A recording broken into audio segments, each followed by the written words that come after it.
आज की कहानी औरत जूठन नहीं है। सुबह का नाश्ता यूं ही टेबल पर रखा रह गया।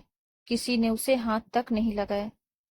मालती जी अपने पति और बेटे को मनाती रह गई, पर दोनों की दोनों अपनी गर्दन ऊंची किए चुपचाप घर से निकल गए। कितने प्यार से दोनों के लिए सुबह 5 बजे उठकर उनकी पसंद का नाश्ता बनाया था, ये सोचकर कि कुछ तो घर का माहौल बदलेगा। पर ऐसा कुछ भी नहीं हुआ। बात करना तो दूर की बात है, दोनों ने ही एक दूसरे की तरफ देखा तक नहीं। उदास होकर वो भी बिना नाश्ता किए ही सोफे पर आकर बैठ गई। आखिर उन्हें समझ ही नहीं आ रहा था कि कैसे घर की स्थिति को संभालें। जब से घर में समीर ने कहा है कि उसे नेहा से शादी करनी है, बस तब से घर का माहौल बड़ा ही उदासीन हो चुका है।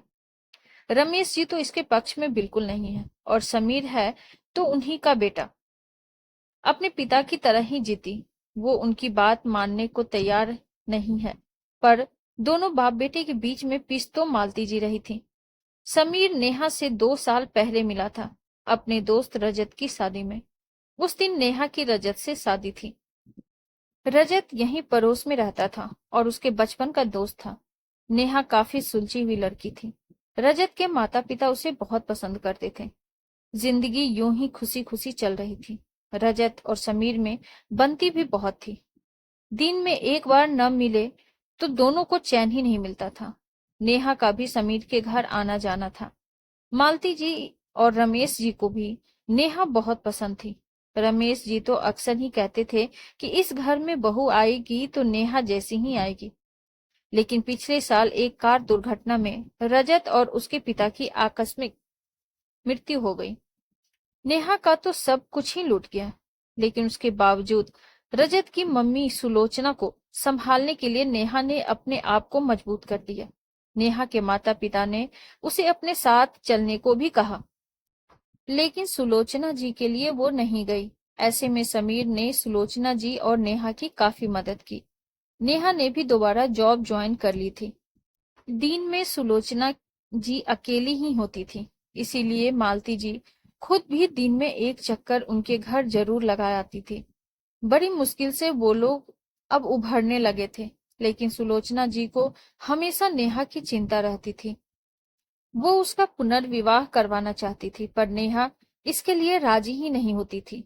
लेकिन पिछले संडे समीर की बुआ जी यहाँ आई हुई थी। वो अपने साथ समीर के लिए कुछ रिश्ते लेकर आई थी।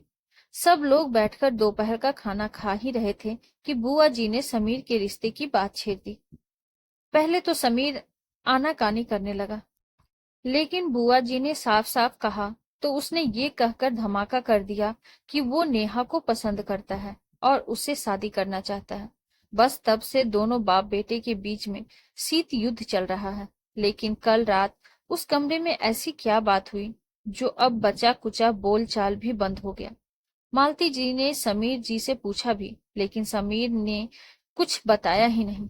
तभी घर की डोरबेल बजी। मालती जी ने जाकर दरवाजा खोला तो सामने रमेश जी खड़े हुए थे। उन्हें देखते ही मालती जी ने पूछा, अरे आप इतनी जल्दी आ गए, तबीयत ठीक तो है? सिर दर्द हो रहा है, आराम करना चाहता हूँ।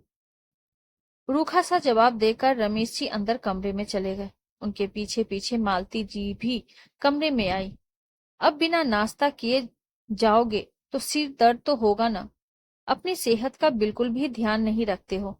मैं नाश्ता लेकर आती हूँ, आप नाश्ता कर लो, फिर दवाई लेकर आप आराम कर लेना। अब बस भी करो तुम, बस एक बार शुरू हो जाती हो तो बंद ही नहीं होती। इतनी ही फिक्र है तो समीर को समझाओ। मेरे सिर दर्द का कारण तो वो ही है। अचानक रमेश जी बिगड़ते हुए बोले, देखिए समीर समझदार है, अपना भला बुरा जानता है। एक बार आराम से बैठकर उससे बात तो कीजिए। अच्छा मुझे ही समझा रही हो, पर उसे कुछ नहीं बोलोगी? देखिए नेहा समझदार है, कुछ सोच कर ही समीर ने उसे अपने लिए चुना होगा। एक बार उसकी बात तो सुन लेते।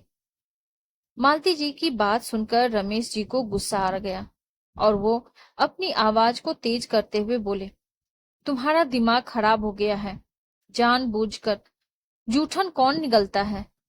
जूठन? मालती जी ने हैरानी से कहा, हाँ जूठन। जूठन नहीं है तो क्या है? अरे दोस्त की जूठन खाने को तैयार हो रहा है। उसकी ऐसी क्या मजबूरी है जो उस विधवा से शादी करने को तैयार हो रहा है। उसे तो अभी एक से बढ़कर एक मिल जाएगी। मेरी तो मजबूरी थी कि मुझे अपने बेटे को पालने के लिए एक औरत की जरूरत थी, इसीलिए मैंने। बोलते बोलते रमेश जी अचानक रुक गए। उन्हें ध्यान आया कि वो कुछ बहुत गलत बोल गए। मालती जी उनकी बात सुनकर बिल्कुल हैरान होकर खड़ी रह गई, जबकि रमेश जी वहां पर रखी कुर्सी पर दूसरी तरफ मुंह कर बैठ गए। मालती जी की हालत ऐसी हो चुकी थी जैसे शरीर में से किसी ने जान ही निकाल ली।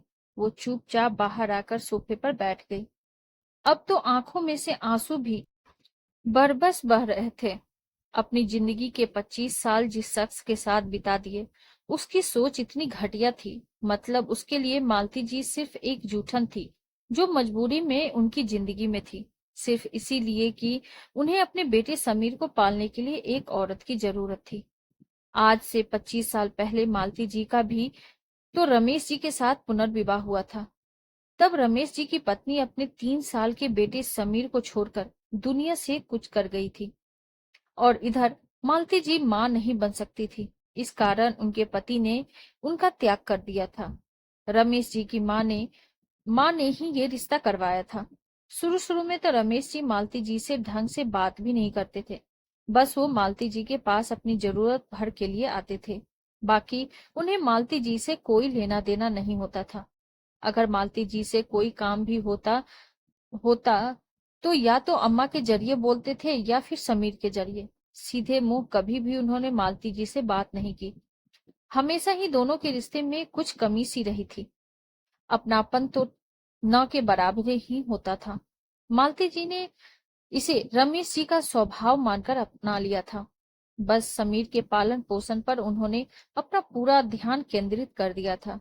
पर आज जो शब्द बोले गए, उसने इस रिश्ते की पोल खोल कर रख दी। ऐसा लग रहा था कि जिंदगी के 25 साल बाद वो बिल्कुल खाली हाथ खड़ी हुई थी।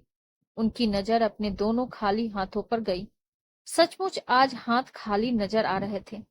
इन 25 सालों में क्या किया और उसका क्या प्रतिफल है, कुछ समझ ही नहीं आ रहा था।